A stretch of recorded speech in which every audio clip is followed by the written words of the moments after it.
물 주고 영양제 주니까 자꾸 죽는 거예요. 절대 주지 마세요. 안녕하세요, 여러분의 그린메이트 꽃 읽어주는 남자입니다. 생각보다 식물 키우기가 어려우시죠? 지금 바로 그 해결 방법을 말씀드릴게요. 집중해서 잘 들어보세요. 직접적인 행동과 규칙적인 물 주기, 생각 없는 분갈이와 축축함을 유지하는 것, 식물에게 과한 행동을 하거나 또는 반대로 눈으로만 보는 것, 이렇게 6가지만 피하셔도 식물은 절대 죽지 않습니다. 저의 모든 경험을 걸고 보장 드릴게요. 잎과 줄기 문제, 병충해 문제, 분갈이 문제, 그리고 물과 빛, 화분 크기 문제까지 너무 궁금하기도 하고 잘 안 되니까 여러분들이 저한테 항상 여쭤보시는 베스트 질문들입니다. 오늘 이 영상 하나만으로 간단하게 제가 정리해 드릴게요.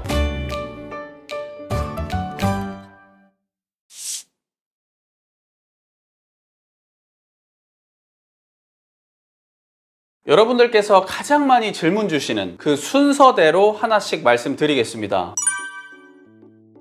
잎 색깔이 변하는 경우에는 여러 가지 원인이 있습니다. 우선 아래쪽 잎부터 변한다면 자연스러운 하엽일 수 있고요. 그 외에도 병충해나 냉해, 영양 부족 등 한 가지를 콕 집어서 말하기가 매우 어렵습니다. 하지만 분명한 건 변색이 심하다면 식물에게 어떤 문제가 생겼다는 신호고요. 이것은 식물이 처한 환경과 관련이 있는 것이죠. 예를 들어 분갈이 직후에 이런 현상이 나타난다면 식물은 열심히 환경에 적응하는 중인 것이고, 흙을 갈아준 지 너무 오래되었다면 영양이 부족한 경우가 많았습니다. 추가로 잎 끝부분이 말랐거나 변색되었다면 뿌리에 이상이 생겼을 확률이 큰데요. 일단은 흙을 먼저 확인해 보는 것이 좋습니다. 물을 주실 때 대체로 흙을 안 보고 주셨다면 그게 문제일 가능성이 높거든요. 특히 흙이 젖은 상태가 오래 유지될 경우 반드시 환기 및 통풍에 신경을 써주셔야 합니다. 그렇지 않으면 뿌리 상태는 더욱더 악화될 것이고 식물은 회복하기 어려운 지경에 이르게 됩니다.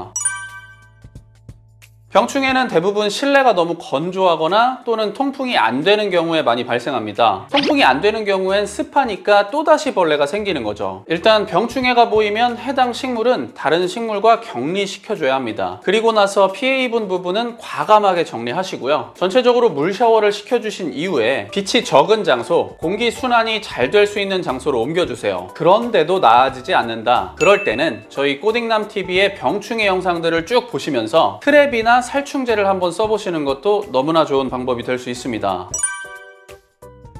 흔히 우리가 일액 현상이라고 하죠. 빛이 부족해서 광합성이 잘 안 된다거나 주변이 너무 건조해서 증산작용이 어렵다거나 10도 이하로 추울 때 또는 과습 상태일 때 나타날 수 있습니다. 하지만 반대로 물의 양이 너무 적은 경우에는 일액 현상이 갑자기 사라지기도 하거든요. 그러니까 일액 현상 자체가 문제라기보다는 그로 인해서 어떤 문제가 발생되는지 그 부분에 좀 더 관심을 갖고 살펴보는 게 무엇보다 중요합니다. 보통 평균 주기는 2년 정도를 말하는데요. 크기가 좀 더 작은 식물들, 이런 식물들은 주기가 더 빨라질 수 있습니다. 한마디로 정해진 주기는 없고요. 뿌리가 너무 많이 자랐다거나 별 이유 없이 식물이 시들었을 때 또는 더 이상의 성장이 없을 때는 분갈이가 도움이 될 수 있습니다. 여기서 한 가지 팁을 드리자면요. 식물을 너무 크게 키우고 싶지 않다 하신다면 화분 사이즈를 키우지 말고 흙갈이만 해주시는 게 가장 좋은 방법입니다.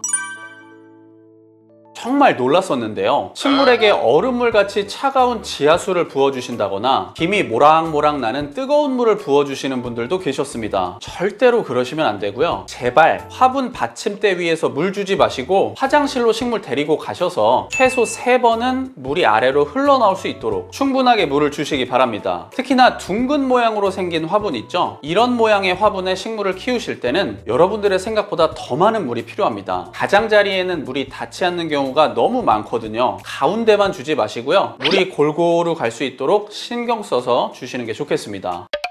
오늘은 이렇게 몇 가지였죠? 네, 5가지 대표적인 질문에 대해서 자세하게 답변을 드렸습니다. 말씀드리는 중간중간에는 어디서도 들을 수 없었던 저 꽃익남만의 꿀팁들도 모두 공개해 드렸으니까요. 다시 한번 꼼꼼하게 살펴보시고 꼭 실천해 보셨으면 좋겠습니다.